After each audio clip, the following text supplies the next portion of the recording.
Hi, I'm Michelle Lucraft for Psychology 674, which is the class Advanced Techniques in the Treatment of Trauma for Children and Adolescents. And my presentation will be on the use of the ARC for therapeutic intervention. What is ARC? ARC stands for Attachment, Regulation, and Competency. This model understands that trauma has a significant impact on individual outcomes. Trauma varies and can be complex, and ARC focuses on working with children that have experienced complex developmental trauma. Most of the information for this presentation was used the book by the developers of it, as well as some other videos, as well as the National Child Traumatic Stress Network, and also the ARC website, which is arcframework.org. There'll be links and lists of reference on the last slide of this presentation. The theoretical basis of the ARC model is based on empirical research, and it holds the primary features. It goes based on attachment theory, child development, impact of traumatic stress, and promoting resilience. The ARC model understands that individuals are influenced by an intersection of factors. These factors can include biology, temperament, experiences, relationships, resources and support systems, or lack of those, external and internal factors. For an individual's mental health arises from their ability to adapt to meet these challenges or demands, or to not be able to adapt to meet them. Often too many trauma experiences tax an individual's resources. The website says 1 out of 3 individuals, and the text says 1 out of 4 individuals will have faced significant adversity in childhood. So I don't know if that's because the text is a little bit older, and so that may have increased.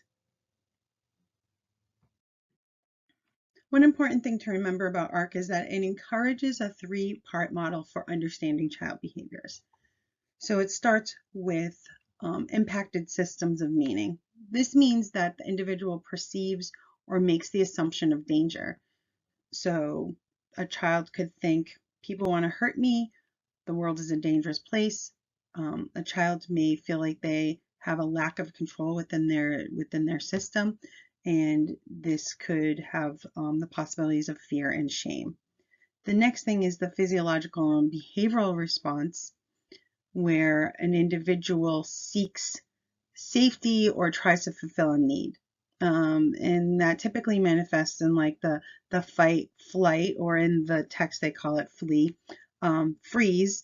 And the text also calls it submission, which I believe that we would call fawn.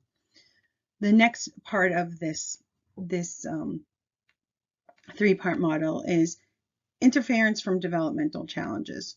So this could include regulatory and emotional development, intrapersonal, which is self-development, and interpersonal, which is social development, as well as cognitive development.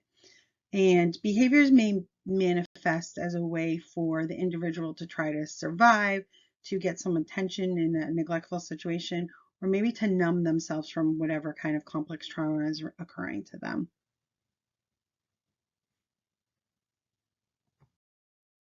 ARC focuses on working with children that have experienced complex developmental trauma, and the targeted population ages range from 2 to 21 years. The number of sessions seems a little bit long to me, but I think because they're working with the caregiver plus the child, and this is because it's so complex of how that it happened to them, that it takes a lot of sessions. So the number of sessions can range from like 12 to 52 sessions, but it can be used in individual therapy sessions, group or family sessions, and has also been used in group home settings to kind of help with the milieu. The ARC model does try to attempt to embed general cultural considerations into their treatment components. In the book, they have like a little symbol that shows you like this is a cultural consideration. The interesting thing about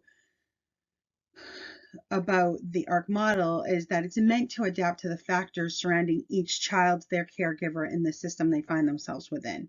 So it does, depending on each individual and their culture, the program can be adapted towards them. The materials in this model are primarily in English, but there are some parent resources available in Spanish.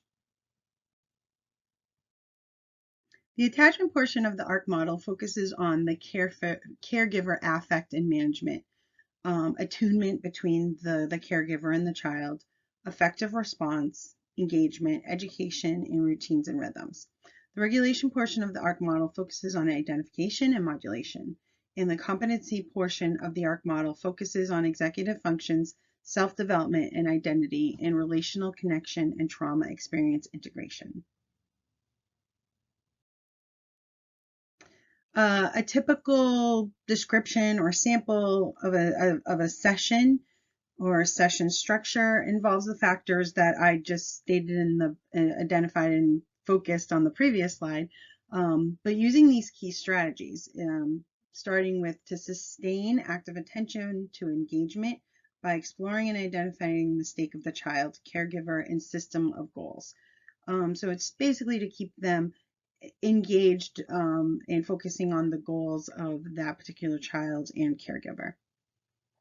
Next part is to provide education to build empowerment and understanding, and the last part of the system is to create a system to build mastery and safety through the use of routine and rhythms. The book does go into more detail about these processes and what routine and rhythms are.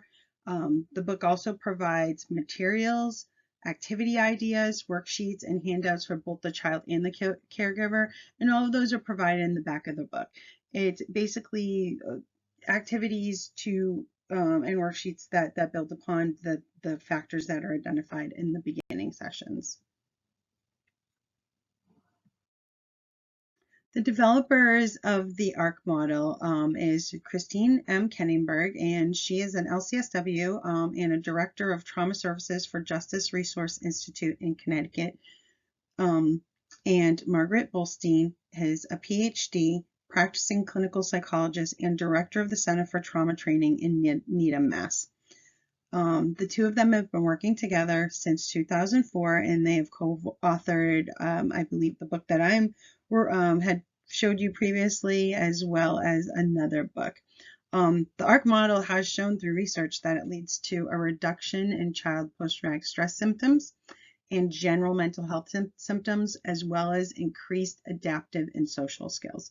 You can access ARC publications and multiple peer-reviewed journal articles by going to the About ARC on their the ARC website tab and clicking on Browse Publications. The ARC model is built around the core component of attachment. This is creating a safe caregiving systems, regulation, which is support and education to the youth and the caregivers on self-regulation, and developmental competency, which is resilience, building resilience outcomes. It's intended for children aged 2 to 21, as I had stated previously, that have experienced complex trauma. It is designed to be adaptable and translatable across service systems. It can be integrated into individual, group, and family therapy. For counselors that would like to be trained in the ARC model, the minimal requirements is a 2-day in-person training, which is around $350 to $390 with only 11 instructional hours. And then there are some higher levels, so you have like the most competency and training in it. And those can be found on the NCTSN site as well as the ARC website themselves. This concludes my presentation on the ARC model. Thank you for taking the time to watch this video, and I hope I taught you a little bit of something about the ARC model. And if you have any questions, please contact me in our discussion posts. Have a nice day. Thank you.